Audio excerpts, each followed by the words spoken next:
So you are officially my first guest on this What? podcast. I'm the first guest? You are the first guest. Whoa, that's exciting. Yeah, because we met in person. When was that? Like back in I was in LA. Yeah. I forget. You were. When was that? I don't even remember. It was like a couple months ago. I want to say it was. And you were kind enough to give me a ride back to my hotel after we went out for dinner. Yes, of course. Yeah, it was no problem. I mean, you were just like, I'll Uber, and I'm like, dude, it's no big deal. I'll just drive you home. Yeah. Or, back to where you were saying. Yeah, because I had a terrible Uber that night. It was like the lady didn't know where she was going at all. Welcome to Los Angeles, where every Uber driver does not know where they're going ever at all. See, I haven't been to LA since I was a kid, so that was kind of like my first real experience dealing with like Uber and like the traffic at the time. Because as a kid, you're like whatever. But so it was because I remember we were gonna meet at some time, and I was like, what, like an hour late or something like that, something crazy. Yeah, well, because James had contacted me, our mutual friend James, and he was like, "Oh, Sungwon's going to be in town," and I was like, "Oh, cool!" Like I'd never met you, and he was like, "Let's go to this restaurant out over by Little Tokyo," and I was like, "Sure, awesome."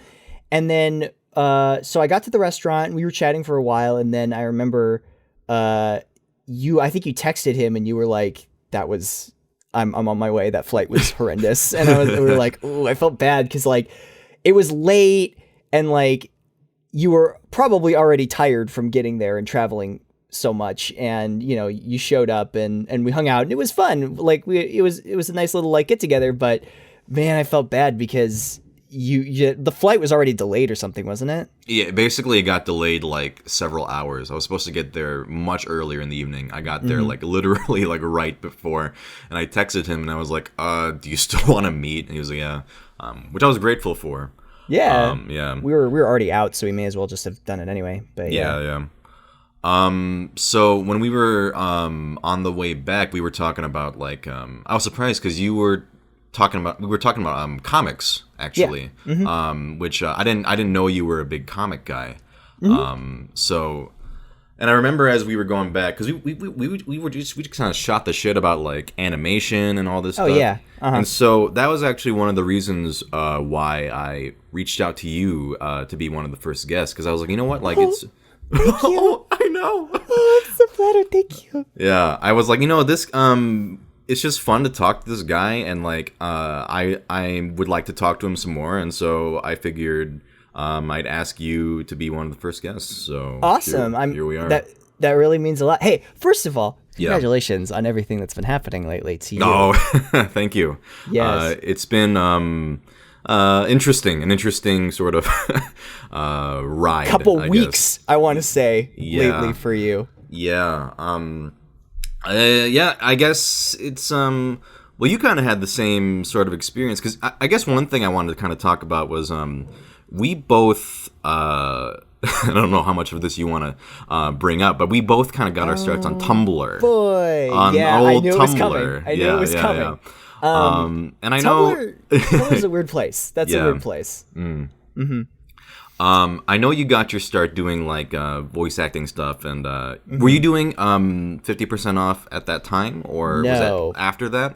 So I can give a little rundown. Sure. If you want. So when I first started, I didn't know what the heck Tumblr was. I didn't know what, because a casual acquaintance of mine was using Tumblr, and that was like the only social media site that they really had other than this forum that I knew them from. And I was like, what is this? I didn't really understand it. So I made one just because it was there, if that makes any sense. Right. And I was doing voice acting stuff for a webcomic called Homestuck at the time. And I didn't really have anywhere to put the audio other than Tindeck, which is what I was using. I remember Tindeck. Yeah. Well, because it was just... I actually still kind of use Tindeck sometimes. Oh, really? Okay. Well, just because if I want to put an MP3 file just to like show someone, other than I guess I have Dropbox now, but it's like I didn't have that back then. I mean, this was like 2010. Yeah. And I was like, I guess I'll just use it to like put audio stuff on. And Homestuck was incredibly popular on Tumblr at the time. Yeah, right. I almost said Tinder. On Tinder, on Tinder. They love it on there. Yeah. Way big into Homestuck. So it was really big at the time, and I was just like, you know what? I'll just start posting stuff here. Like, what I was doing is just coming up with weird ideas and putting voice acting stuff up there and posting the audio because, people could listen to the audio and reblog it or like it or whatever. And I was getting this reaction that I'd never gotten anywhere else before from people I didn't know. Right. And so I was just posting audio on Tumblr, and that was it. It was just an easy place to put it that people could hear it. And that's how I did it. And then eventually I would start finding comics on Tumblr and then, reblogging the comic with audio that I had done to it. Yeah. And then that evolved into YouTube because I was like, well, I want to try and do video stuff involved with that. And then I moved over to YouTube, and then I was just kind of put all my focus on that. Gotcha. Yeah, that's actually kind of exactly what I ended up doing too. I found Tumblr. Oh, well, I had been doing YouTube before Tumblr, but not very many subscribers or whatever. And actually, one of my videos, I guess, got posted on there and got a good amount, like a decent amount of notes or whatever, enough where I was like, "Where the hell is this traffic coming from?" Yeah. And so I checked it out because I had heard about it before and I had seen what Tumblr was. And I promise we're not going to talk too much about Tumblr the whole time because I know you want to move past that. But hey, welcome to the Tumblr podcast. We're just going to talk about Tumblr for like 90 minutes. I'm going to talk exclusively about everyone closes the window immediately. Yeah. But I found it through that, and then I started doing because I still am, but I was big into Ace Attorney at the time. Oh, same. Oh, really? Oh, I didn't know that. Well, look at my Skype username at some point, and that's like this has been my username forever. Oh, good. I know, and it's one of my favorite series. So okay, maybe we can talk about that in a bit. Yeah, definitely. So I was putting up clips of me voicing the characters or whatever. I did some like Professor Layton stuff, basically whatever I was into at the time. And what else was there? Anyway, just a bunch of dubs, and so that. Sure. That was basically how I got my initial, if small, but still initial start, I guess, at the time. So yeah, I feel, I mean, you've moved on to you're mainly on YouTube now. Do you still use Tumblr at all, or once in a while? Basically, because it's actually my social media, platform with the most followers, but okay. I feel like the follower count on Tumblr is a little misleading sometimes. Yeah. Just because it's my like I said, it's my social media platform with the most followers. So if I'm ever doing a project or I'm in anything, I'll talk about it on there just to get it out there and be like, hey guys, I'm doing this. And sometimes it'll get, a little foothold or people will reblog it or whatever. But for the most part, I just post kind of whatever, like I said, if I'm working on a project, I'll promo it there, or if I'm streaming, I'll do a promo on there. But other than that, it's just me reblogging shit posts. I think that are funny. Okay, so you kind of do it like both? Yeah, a little. I follow one blog that never fails to make me laugh called Slime Tony, and most of my stuff is just reblogging them. Okay. But or just stupid things that I find amusing, but rarely is it original stuff these days. Once in a while I'll make a text post being like, hey, this is me, or I'll maybe I'll make an original post that I think is funny for the sake of being funny on there, but for the most part it's me reblogging stuff that makes me laugh, or mostly Tumblr for me now is following other blogs that I think are funny, just to see that kind of thing. Right. Yeah. I don't think I follow. What is your Tumblr? Octo's Magic Castle. It's a reference to this old edutainment game called Scooter's Magic Castle, and it's one of those things that it was that for so long that I don't want to change it now. Okay. If that makes any sense. Yeah. I've had ProZD as my screen name since I was 12 years old. So wow, that is commitment. Yeah. And you know what? That's not that bad for a 12-year-old username. That's really not that bad. Well, the thing, I guess what works about it is no one knows what it means, which and I'm gonna keep it that way. That's fine. It's a good name. So it's, I don't know. It's like, I guess it could have been, like Dark Angel, like 492 or something like that. Oh, so I mean, I guess I lucked out. If we want to talk old usernames, my first instant messenger screen name was XDeathScytheX. Oh my god! Scythe was misspelled, so it was Sythe, and nobody corrected me for like years. And then they were like, "Oh, hey, you spelled Scythe wrong in your username," because I was a big Gundam Wing fan at the time. Oh, okay.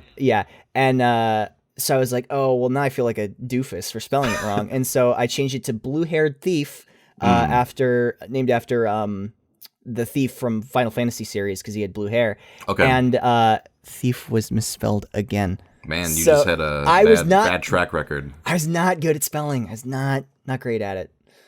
I like how the misspelling of Scythe was what embarrassed you, not the fact that your name was. It was XDeathScytheX. Hey, is that like an attack or something, or a weapon? No, well, Death Scythe is the name of Duo Maxwell's Gundam, the Death Scythe, and I was like, I thought Duo Maxwell was the coolest because not only was he the wisecracking American pilot, but he also had like a super long rat tail, which I at the time thought was super awesome. I was like, oh, I want to be him.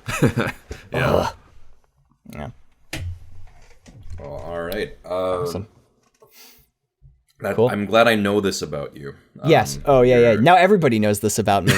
This is it. I'm not particularly embarrassed about it at this point. I mean, I was I was in, I think, like 7th or 8th grade. So, was everybody had stupid usernames at the time, but especially me. Yeah, everyone has an excuse. Going back to comics, because I remember talking to you about it. But at the time, so I just started reading Squirrel Girl. Is it Unbeatable Squirrel Girl? Unbeatable Squirrel Girl. Yeah, which, that's a good one. I'm really enjoying. So I was wondering if you had any like recommendations of stuff that's kind of like in that vein, because I kind of like, I don't really get into the grittier superhero comic. Well, I don't know. I forget. Do you read superhero comics much? So I know you mentioned some, but. It's funny it's funny because I started, one of my good friends, Benny, who runs the channel Comic Storian.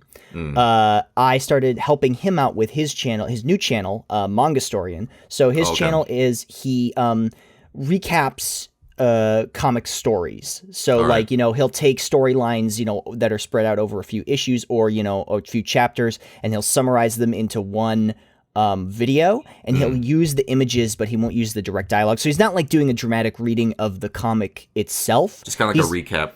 Exactly. So it's like, hey, if you didn't get a chance to read these, or you didn't pick them up and you don't want to go looking for them, here's basically what happens. But he makes it entertaining, and the videos have good production value and all that. And so he does that with Marvel Comics and DC and all sorts of different bigger comics. But then he started doing one for manga because he was like, hey, if you want to catch up on this chapter or, this chapter, or you kind of want to see where the story's going, you can do that with manga. Because, the thing about Western comics is the chapters, for the most part, the storylines or arcs tend to be confined to not as many chapters as manga. I mean, how long is an arc in One Piece, hundreds of chapters, months and months. Exactly. So he basically was doing that for Western comics, and he then started doing it for manga, and he was like, would you like to come on and help out? And I was like, sure. So him getting involved in that, he started reading more manga, and I started checking out more Western comics because he also had me on his podcast, The Pull, and gave me access to his Comixology account and was like, hey, do you want to, if you ever want to read anything, just let me know. So I started reading some other Western comics through Comixology and really ended up enjoying some of them. Ms. Marvel, the new Ms. Marvel is really, really good. Let me write this shit down. Oh, yeah, absolutely. Yeah. Gotcha. She's I want to say Pakistani American. Oh yeah. I know this. Yeah. What? That looks really good. I see that all over, like Twitter and Tumblr or whatever, and that looks great. It's really, really good. Like I knew nothing about it until they had me read one for the poll, and I immediately went back and like read a bunch of the previous issues of it. It was really, really good. Like the character writing was super good, and it was just really interesting and fun, and was a really cool take on that character, and I was super, super into it. So that was really, really good. Let's see. My question about that. yeah. So for like Ms. Marvel, do you need to like read other stuff before Ms. Marvel, or can you just start with? I don't know exactly how this shit works. Like, so do you have to know about the character beforehand, or can I start with like issue 1 of Ms. Marvel, or what? So this particular run. So this is one thing I don't like about Western comics a lot is because. In manga, I'm used to reading manga, and you are too, obviously. Right, yeah. Is the way it works is manga starts with chapter 1, right? And then you're getting an overarching story pretty much, throughout the whole thing. Yeah. I mean, obviously there's some exceptions to that, like JoJo's is different because there's different parts. But for Western comics, it's like there's different storylines within that sort of character's universe. Okay. So like for instance, there's different Ms. Marvels, and there's different Ant-Men, and there's different like Thors and all that. So you can't really there's a bunch of different Thor ones, number ones, but they're different storylines within that character, and there's different characters. And, same with Nova, like there's different Novas, and there's all different storylines and all sorts of crazy stuff.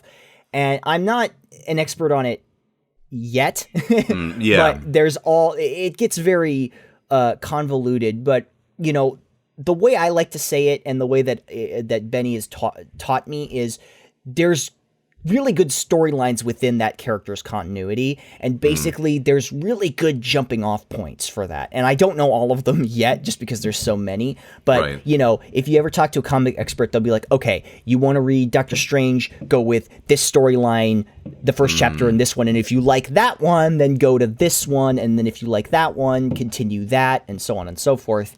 And so it's not so much a thing of like start at the beginning, because there's like 8 beginnings. Right. Yeah. I guess that's one of the things that like kind of kept me away from I guess especially superhero comics like for so long, was because there's like I mean this might be stereotyping comics, but like parallel universes and like reboots and like it's You're like what do not you wrong. I mean, because I used to read like you ever go, like, before I read any comics ever, like, I would go to, like, the Wikipedia page of, like, a superhero. And then it'd just be this fucking, like, encyclopedia, this gigantic history. It's like, how the hell? And I understand it's like, these are the new reboots now or whatever. Yeah. But there's so much, I New guess. 52 and all this exactly. jazz. Yeah, exactly. Well, and it's that I'm the exact same way. I would go and I'd be like, I'd see... years ago, I'd see a superhero movie and I'd be like, what's this character about? Like, what's their deal? And then I'd go back and, it's like, oh, well, they were this guy for, from 1965 to 1977. And then in 1978 to like 1986, it was this. And then in 1986 to 1995, they were dead, and I'm like, Captain America was dead for a bit, so he became Captain America. But kidding, Captain America wasn't dead. Yeah. Well, they never really want to kill off one of their superheroes, but like they do it. Well, actually, there's a funny story about this. So, Superman #1 is worth hundreds of thousands, if not millions of dollars. Action Comics, right. Comics. First thing, Yeah.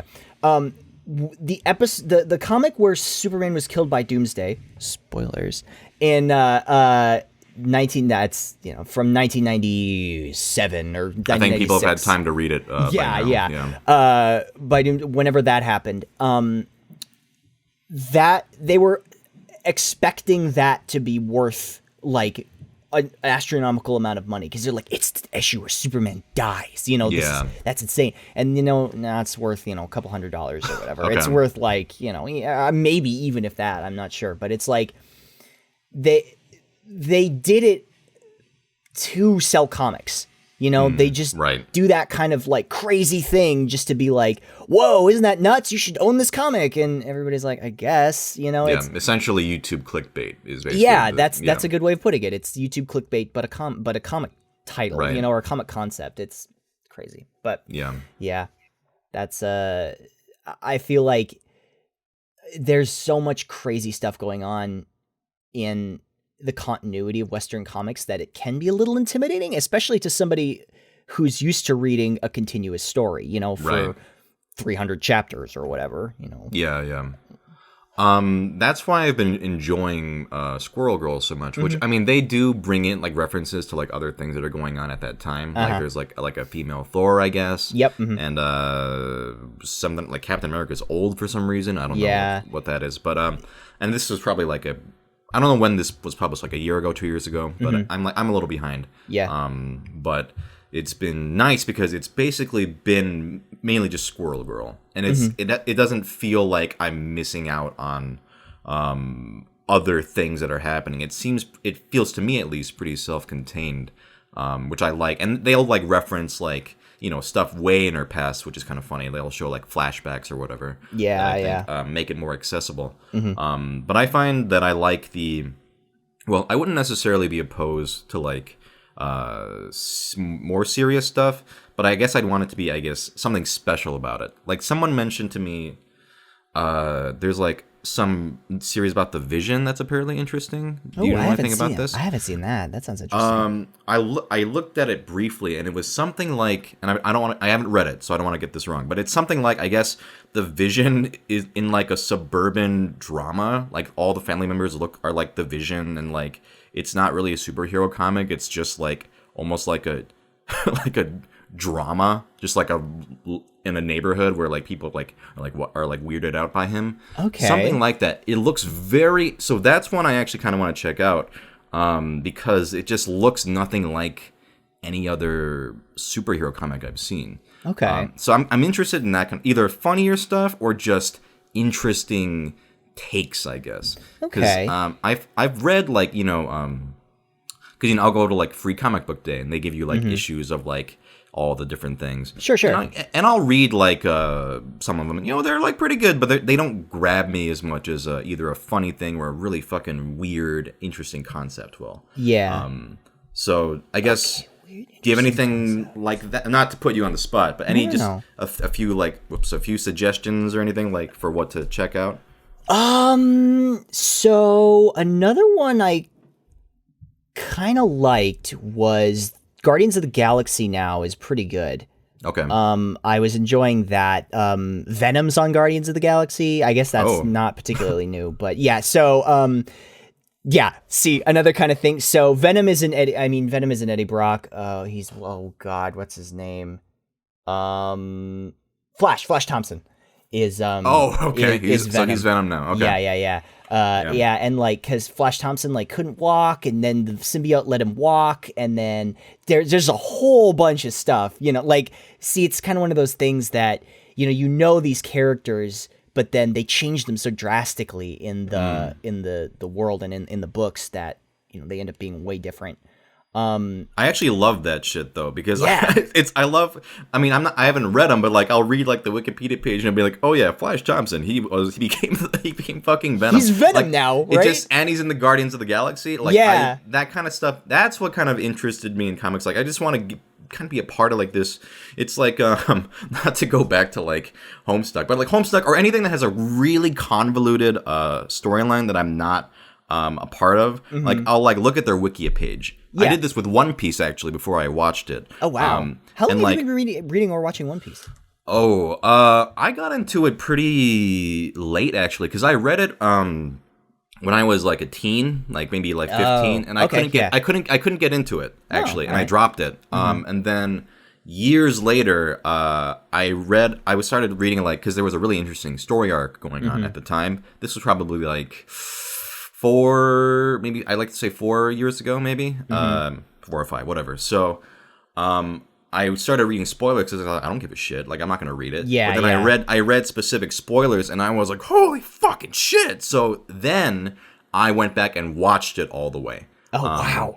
So, and I don't know if you've ever done that, but sometimes like because like I think like, oh, I'm not ever gonna watch this. I'm not ever gonna read this. So I read the spoilers, but then a spoiler is actually what will get me to watch it because I want to see what leads up to that. That happened to me with my favorite anime and manga is Fist of the North Star, and that's so that's not as long as One Piece, but it's like the anime is like 156 episodes, I think. But I read a spoiler for it for near the end, like the end, like episode like 80 something.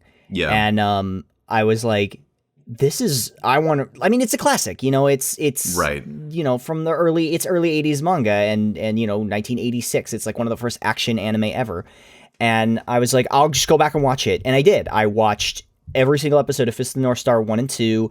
I read it all. I read Fist of the Blue Sky, Rao no Gaiden, like all the side stuff and everything. Because I was just like, I'm like way into this. Like, it's Mad Max, but with all karate. I'm like, this is great. I love it. That's a pretty good pitch. Yeah, no, that's it. That's really, I mean, he's even modeled after, like his outfit looks like Mad Max. It's Tetsuo Ohara and Buronson were like way big into Mad Max, the aesthetic of it. And so they basically just made Mad Max, but only karate and no cars. And I was like, okay, cool. I'm into this. I like it. Right. Yeah. That's what I need to watch at some point. Like HNK? The Fist of the North Star? Fist of the North Star. Yeah. It's really good. I like it. Because I've seen, you see so many parodies of it now. Oh, yeah. Like, so many references to it. But I should just sit down and actually just watch the whole thing. Yeah. There's so much shit I need to watch. Yeah. Isn't that the truth? Kind of my problem is just I don't know how people keep up with like all the new shit when like I have like a backlog that's seriously like, oh, I want to watch stuff from like 2000 or whatever. It's like, well, how am I gonna, you don't. I'm sure as well. Like, who has the fucking time? I mean, well, like, even just now, like, I'm going back and catching up on a lot of stuff I never finished. Like the other day, I had some free time, and because we have Apple TV, and so we have like Hulu and Crunchyroll and all that stuff on our TV out in the living room.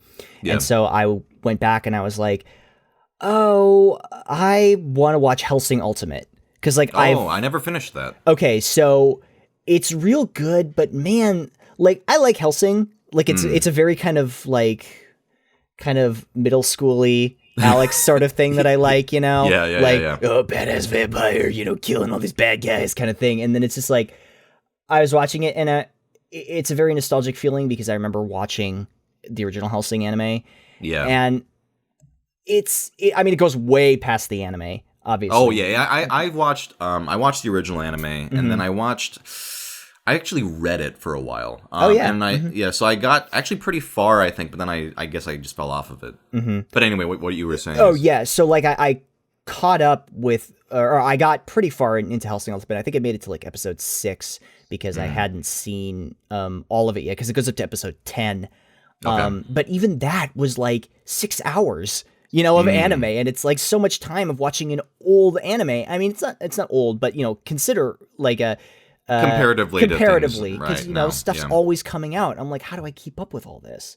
I mean, it even took me months after One Punch Man was finished to watch One Punch Man, and then like even then I was watching other stuff too, and I didn't I watched Nozaki-kun a couple seasons after it came out. Oh really? I fucking love that show. Oh man, Nozaki-kun was really good. That's a fucking classic to me. That's really, really, really strong. It's also good because it's genuinely funny in a lot of points, whereas like a lot of comedy anime to me is like, oh haha, like that's kind of what a lot of like comedy anime is to me, but that one I thought was really, really funny. Like a lot of jokes in anime are like either, oh, haha, you need to know the Japanese context behind this joke to understand it. That's the whole translator's note bit, yeah. Yeah, exactly. Or it's just obnoxious. Yeah. But Nozaki-kun is one where it's like genuine laughter from me.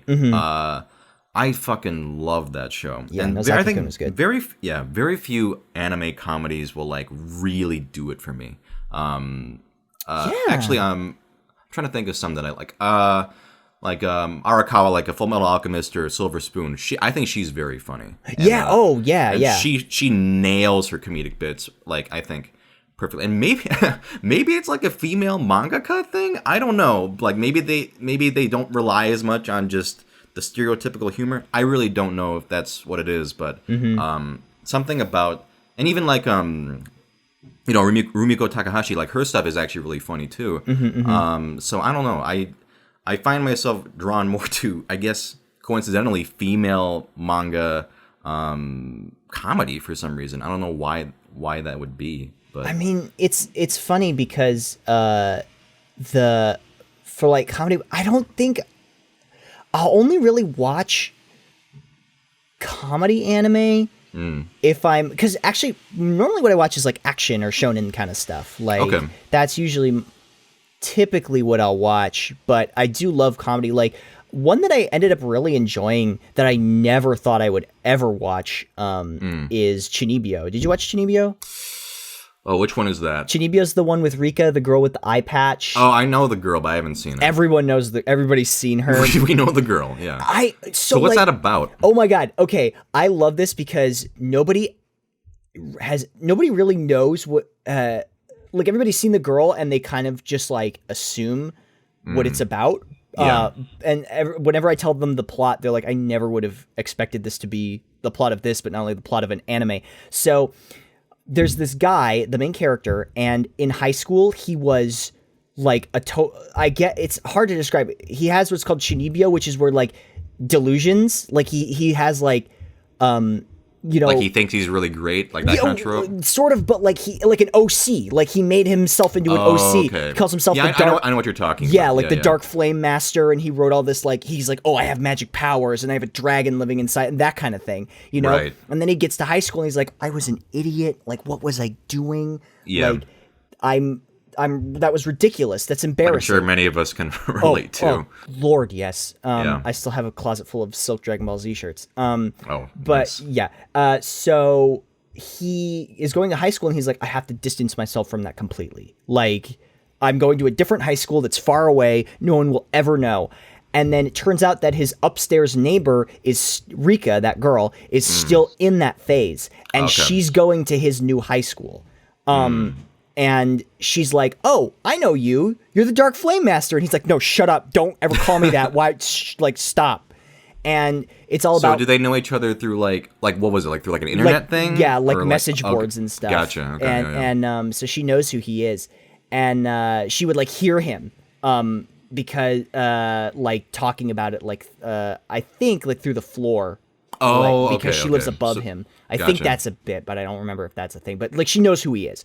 She know, and so he's like, no one can ever know. This is embarrassing. And it's all about like meeting the other characters. And there's, I don't want to spoil it because there's a lot of like really good twists to it. But it's one of those things that like you find out about these characters and you're just like, ooh, that's really good. Like they have a lot of really good twists with certain characters and things like that. And it's funny. I thought it was really cute and funny. And actually, there's some good emotional moments in it too. They don't, it's not just like totally goofy all the time.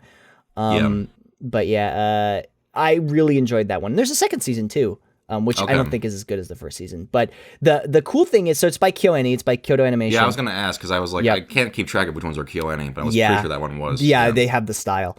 It's the way they draw the eyes. You can totally tell. Oh yeah, they always have. I love KyoAni. Oh, they do beautiful work. They're fucking gorgeous. Yeah, they really are. I mean, free is KyoAni, so I have to look at every frame of animation like that hundreds of times. Yeah. So they have these fight scenes, but they're all in their head.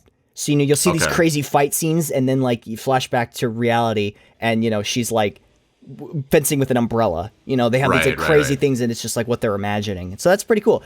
Definitely recommended if you want something that's cute and fun and funny. I really liked it. I had a good time with it. Yeah, but that's from like 3 seasons ago. Oh, I can always use more recommendations. Yeah, definitely. Yeah. I liked it. Okay, cool. Chunibyo. Yeah, I know the name, but it's also called Love Chunibyo and Other Delusions. I think that's what it's called on Crunchyroll. Yeah, right. But if you search Chunibyo, they'll know what you're talking about. Yeah. Okay. Yeah. I was gonna say, going back to older anime. Sure. Or I was gonna say something about. Oh yeah, because you were talking about Helsing, it's like 6 hours, and there's so much. I mean, when you have a limited amount of free time, even that just feels like like a fucking commitment. Yeah. I mean, I sat down at like 7 or 8, and I was just like eating dinner, and I just put one on, and then like 6 episodes later, it's like 1 in the morning. I'm like, oh, where did my evening go? Like, I didn't get anything done. I just watched Hellsing the whole time. Yeah. So for me, it's like always I find myself I have to like force myself to start shit because same. I'm so like if I do this, I'm not gonna have time to do this. But one older anime that I'm wondering if you've seen it that I really loved was Legend of the Galactic Heroes. I've never seen that. I've never seen Legend of the Galactic Heroes. Okay. You really should. But the thing is, it's so fucking long.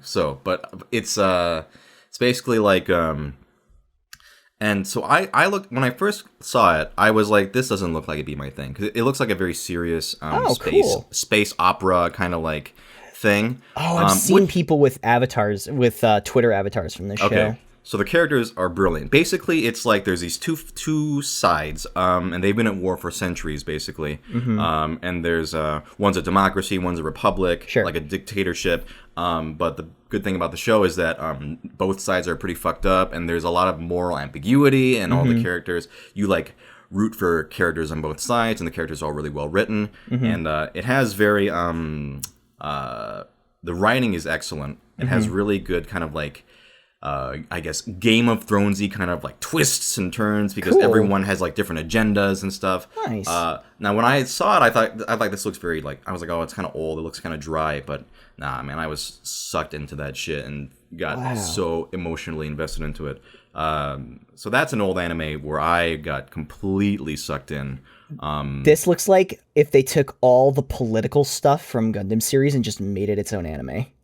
Like all the political intrigue from Gundam and then just made that an anime. That's I haven't seen Gundam, but that's probably a pretty good description of it. Yeah, that's what's funny to me is that people think that the main Gundam series is like all robot fighting. It is not. It's actually mostly, I mean, unless this is like G Gundam, then it's like mostly political intrigue. Yeah. And I do like me some good political intrigue. Oh yeah, definitely. But that's one I would recommend. Cool. Just if you feel like watching like an old classic. I think what is this? Like maybe like late '80s, early '90s. I think is when this was made. It is long though, but 82. Okay. 82. Yeah. That was the manga. But 84. The anime is OVA, anime, film. Wow, there's a lot of stuff for this. There are you start with like a movie, and OVA, then you watch the show, and then I haven't even seen all the guidance stuff. Like I watched like one of them, and I haven't seen the other one yet. So there's a whole. It's the sort of detail of the lore and history of that world is so dense. There's literally like an episode or two where it's a documentary about the history of the two countries.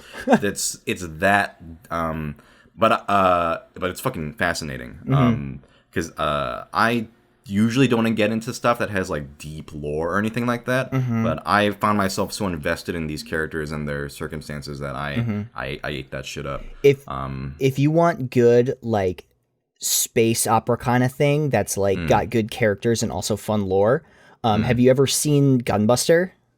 No, but I should. Gunbuster I've heard good things. Gainax's first thing that they and you can tell because the explosions. That's how I always know that it's a Gainax that's thing.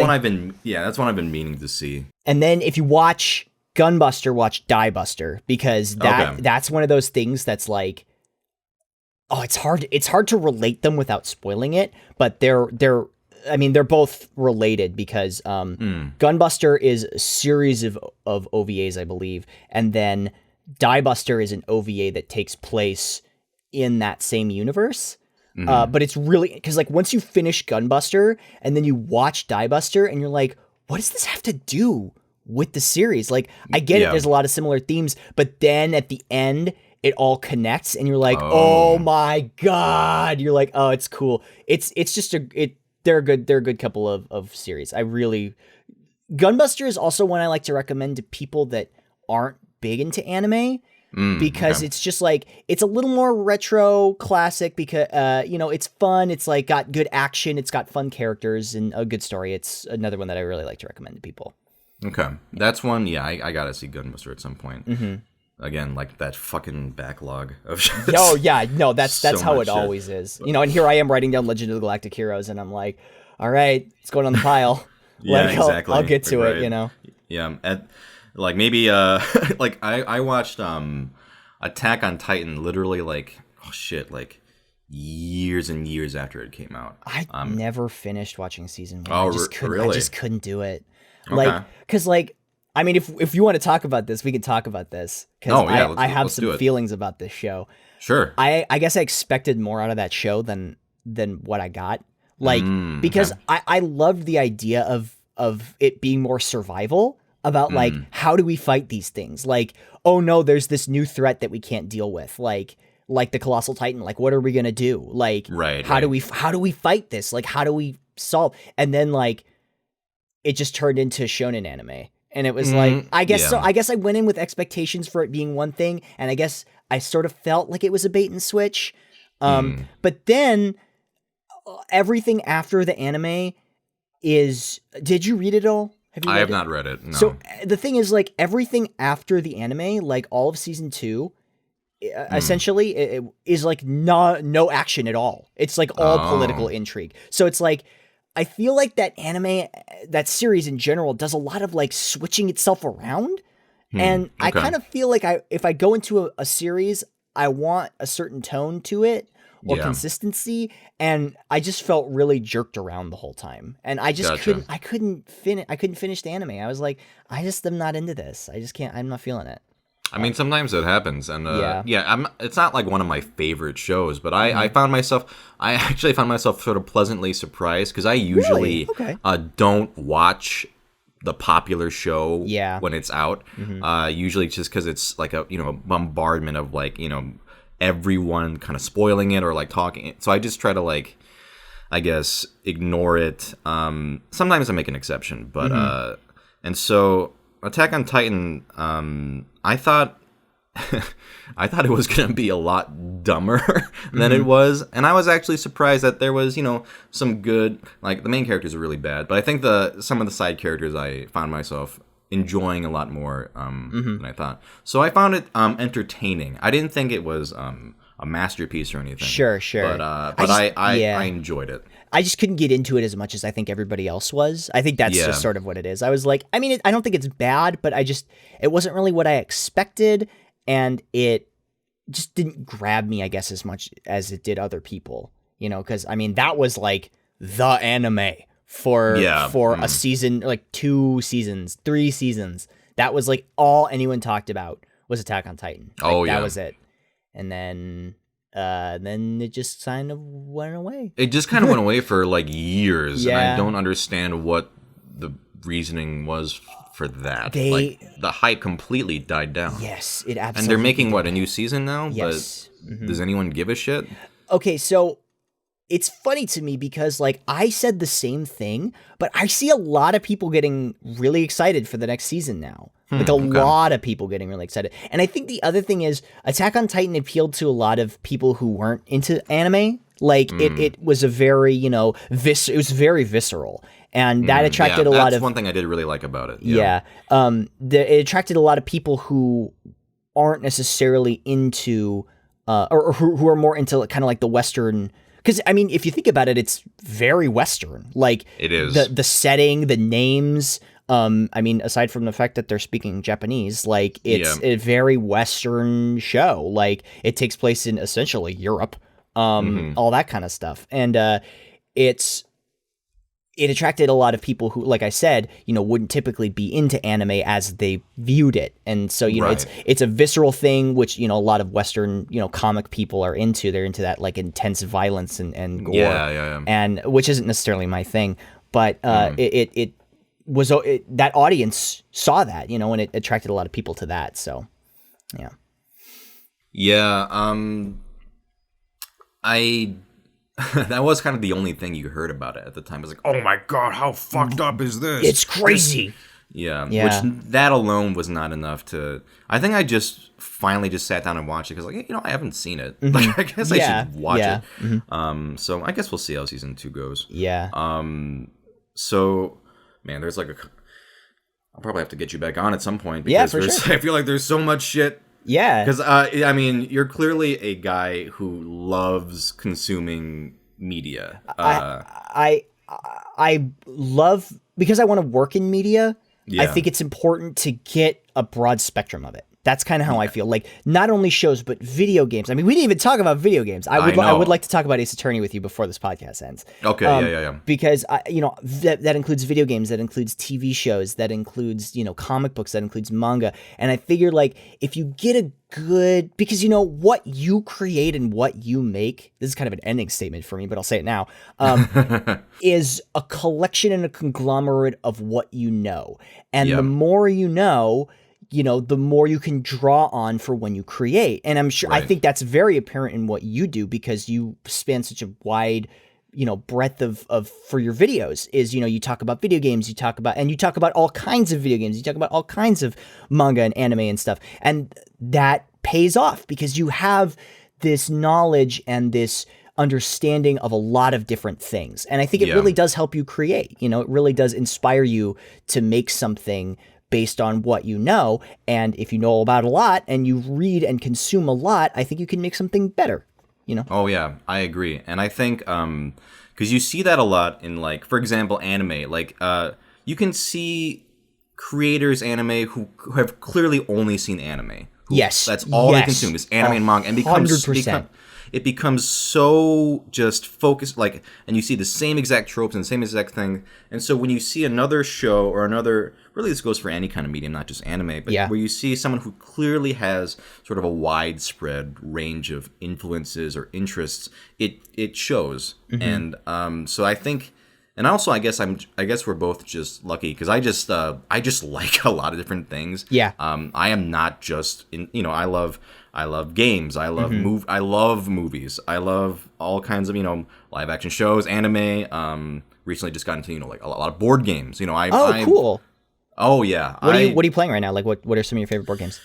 Right now, one of the most recent games I got was Eminent Domain. I don't know if you've I never played that. It's basically like a space game where you it's like you build your own deck as you're playing. Like you draw cards and those become part of your deck, and you're trying to complete objectives like conquer a planet or cool. Harvest resources. I think my roommates were playing that the other day. Oh, that's really cool. That sounds awesome. It's really fun.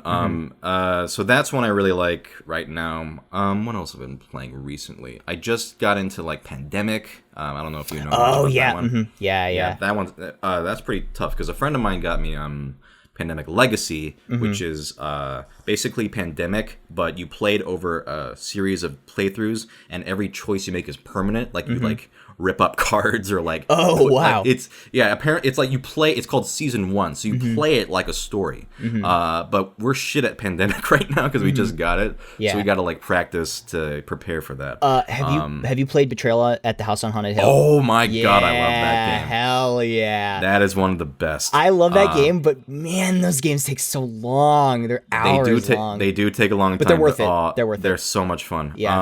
One similar to that. Have you played Dead of Winter? No, I haven't played Dead of Winter. Okay, it's a zombie game. It's extremely hard, but it's basically a co-op game. But there's a random chance someone might be a traitor, and there's all these factors. Cool. Like you have to manage like your food supply and like there's like survivors you have to manage, and there's like different like zombies you have to. It's one of the best games I think I own because of how well designed and detailed it is, and I don't only play like really super detailed games. I like some, simpler games too. But really what matters to me most is elegant game design and the idea that I have control over what I'm doing and that there's a sort of, even if I'm losing or even if I am, what's the word? Well, no matter where I'm at in the game, progression-wise, Yeah. I feel satisfied with what I'm doing. Sure. That's what I'm drawn to the most in board games. Is it's fun to play, no matter how Win or good or lose. bad you're Yeah. doing, or how good or bad you are at the game. Yeah. And so those are the best games for me. Yeah. What's the Dwarf Fortress's classic tagline is losing is fun. You know, you learn something, it teaches you about the game, and you feel like you had a good time no matter win or lose. You know, I think that's really important. That's why I love Bang. Have you ever played Bang? No, I haven't played Bang. Bang is a board game where you're cowboys and one person's the sheriff. So there's a sheriff, deputies, outlaws, and then I think just regular people. And basically, everybody knows who the sheriff is, but nobody knows what anyone else is. Oh, okay. And so if you're the outlaw, you're trying to kill the sheriff and the deputies. If you're the deputies, you're trying to kill the outlaws and protect the sheriff. But if you're the deputies, you don't know who the other deputy is. So you just kind of have to assume that everyone's telling the truth. Yeah, and you can shoot. So it's kind of like Werewolf. Like Resistance. You ever play Resistance? No, I never played Resistance. Oh, but Werewolf. Yeah. It's sort of like Werewolf, but there's a card game involved in it, and so it's like everybody has turns and items, and you can lay down dynamite and shoot some. My favorite thing to do in Bang is to just first turn, just shoot someone, just straight up shoot somebody, just get the game going. Is that a game where you die, you're out? Yes, basically, if you die, you're short rounds. Yeah, exactly. I assume, okay, yeah, okay. Gotcha. But you have health, so it goes around. So you have and you play as characters, and they have certain amount of health, and then you can restore health, or there's if somebody shoots at you, there's a barrel card you can play where you duck in a barrel and misses or whatever, and there's it's goofy and fun, but it also comes in a giant bullet. So that's pretty cool. Oh yeah, I've seen that in board game stores. Yep. Yeah. That's a fun one if you want to get crazy. That's one of those games you have to play when you want to get rowdy and fun with that one. You be old timey cowboys in a saloon. That's that game. Anyway. I love games where you can kind of jump into being a character. That's how we play Betrayal. Sure, we have to do the voices for the characters. Do or the Vincent Price voice, that whole or the yes, Bella, right. Yeah, or the Bela Lugosi voice. If you're going to be Dracula, kind of old timey vampire voice. Right. Yeah, that's that I love doing that. I love being a cowboy when I play Bang. That's really fun. Tarnation. That right. Yeah. Oh man, I fucking love board games. All right, before we end, I want to talk about Ace Attorney. Yes, right. Absolutely. What's your favorite case? Do you have a favorite case? Ooh, that's tough. I'm torn. If you have to pick a couple, that's fine. I would say probably the last case of the second game is my favorite. Stop it. Get out of my head. I was literally just going to say the Matt Engard case is okay. So is that JFA or is that Trials and Tribulations? I can't remember. That is JFA. Okay. Yeah. I don't like JFA. I love that last case. That game is actually pretty bad until that last case. That last case is absolutely amazing. I have mentally blocked the circus case from my mind because I hate it so much. That case fucking sucks. That case sucks. Let's not spoil it for anybody. Yeah, that case sucks and is bad. And it's just I don't care about any character in that case. I don't care about the plaintiff. I don't care about anyone. I hate that case. That one. Oh God, what even are the other cases in that? There's the one where you meet Pearl, and it's that one's all with Eeny Meeny. That one is actually pretty okay. That was okay. The first case is completely forgettable because the ending of that case. The ending photo of that case gets me a little bit. Oh my God. Yeah, that's cute. I know it's. Yeah. When I remember playing that, I'm probably 16, 17, and I was like, oh. Yeah. My fucking heart. My fucking Kokoro. Yeah. Oh, my Kokoro is going to be. But that ending case is fucking. It's a masterpiece. That is a masterpiece of a visual novel. There are so many things that happen, twists in that case that are brilliant. Yes. I love the Matt Engard case so much. Yeah. So I was torn between that or the last case of the third game. Oh, the third game. The third game I actually really like because there's they switch things. Oh, but I do really like the fourth case. I do like that case, but I actually like the fourth case of the first game. Oh, DL6? Yeah, DL6 is I like really that good. more. Yeah. I recently finished a Let's Play of the whole first game. Nice. And I haven't played it since I first played it. And so playing it as an adult and playing it for an audience, I guess, because when you're doing a play for an audience, you have to be more focused on being good or whatever. You have to kind of be on. Yeah. And you have to kind of be on. And so you find yourself really being a lot more critical of the game, like noticing the flaws of it. And actually, the 5th case of the first game is a great case, but it is way too long. It is like there's so much filler in that case, when really the best part of that case is like the last chunk. I will agree with that. I just love that going back and doing that case. I'm like, oh, they were just messing with the DS. Where they're like, here, put the luminol on this. I'm like, okay, I get it. Oh, let's dust for fingerprints. Yeah, I'm like, I get it. Okay. But yeah, that was I love that. I love Jake Marshall. I think he's a really cool character. He's been a cosplay goal of mine for a while. Ooh, that'd be good. I'd love to cosplay Jake Marshall at some point. But that's a really good case. The one of the other ones I like is I actually like the Luke at Me case from That's 3. A good case. Yeah, mostly because I was really pushing for them to not have a case that was just murder again. Like, because every case is murder, and it's like, oh wait, no, he's being tried for larceny because he stole that thing. And it's like, oh, okay, this is cool. But then it's like, no spoilers. But it becomes something else. But that was good. I actually have not played the newest one. Is it Spirit of Justice? Spirit of Justice. That's actually good. So have you played Apollo Justice? Yes, I did Dual play Destinies. Apollo Justice. I did play Dual Destinies. Yes. And what was it? Investigations. I did play Investigations. I actually kind of liked Investigations. I thought Investigations was cool. I love Investigations. Yeah. I thought that was a very solid game. I haven't played the second one because there's a fan translation. Oh, there is. Ooh, there is, but I haven't. I did also play Professor Layton versus Phoenix Wright, which I enjoyed. Did Daigekuten Saibon ever come out? The old the Edo period one? That fucking kills me because that one never. I think they said something like, and this I'm not, don't quote me on this, but it was something like, it's untranslatable. It's like too many things in it are not, wouldn't work. I don't know. And I'm making a jerk off motion, but you can't see it. Yeah. Like, come on, whatever. And also, it's like, they didn't bring out fucking the second Edgeworth game, which I hear is amazing. Really? Oh yeah, I hear they do some really interesting stuff. Awesome. And so I love Edgeworth as a character. I think he's great. He's my favorite character. Really? By far. I think my favorite character is probably. I really like Maya. I like Maya a lot. Maya's great. Maya's really definitely for me. It's like Edgeworth. It's hard, but Edgeworth, then maybe Maya, then Gumshoe. Those are like my top three faves. Gumshoe's really good. I love Gumshoe. I also like Phoenix just because he's like. I love Phoenix. I love imperfect protagonists to death. Like I love him so much, and he's such a goofball that it's like it's not hard for me to put myself in his shoes in like a role playing VN sense, where it's like it's so easy to relate to him, and like actually that's why I didn't like him in Apollo Justice. Because he felt infallible, and I was like, no, he's like an idiot. Like he's an idiot, but he's relatively good at being a lawyer.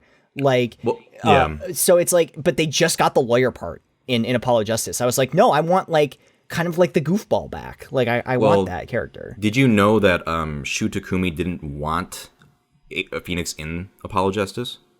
That wouldn't surprise me.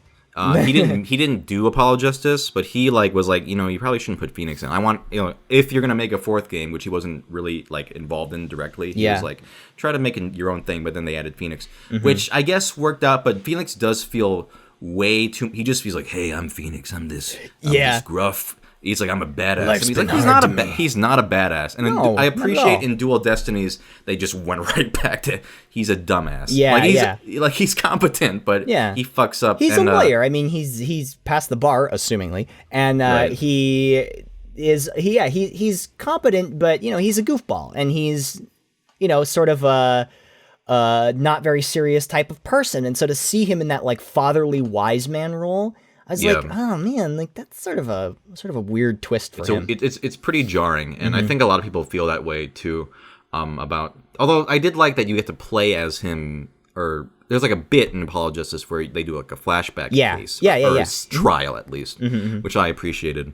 I think they do a good balance between the two in the newer games, because he's kind of like the mentor to Apollo and Athena now. But you still play as him, and he's a dumbass. But he's also like almost like their dad in the new games, which I like. Well, he adopted Trucy, so he is her. Like, he is literally one of their dads. Yeah. I think Dual Destinies definitely was a lot weaker than the other ones, but Spirit of Justice is a big step up, I think. Yeah, I was watching my friend stream it a little bit, and it looked pretty good. I love how they really capture the sprite feel with 3D models. I think that's really cool.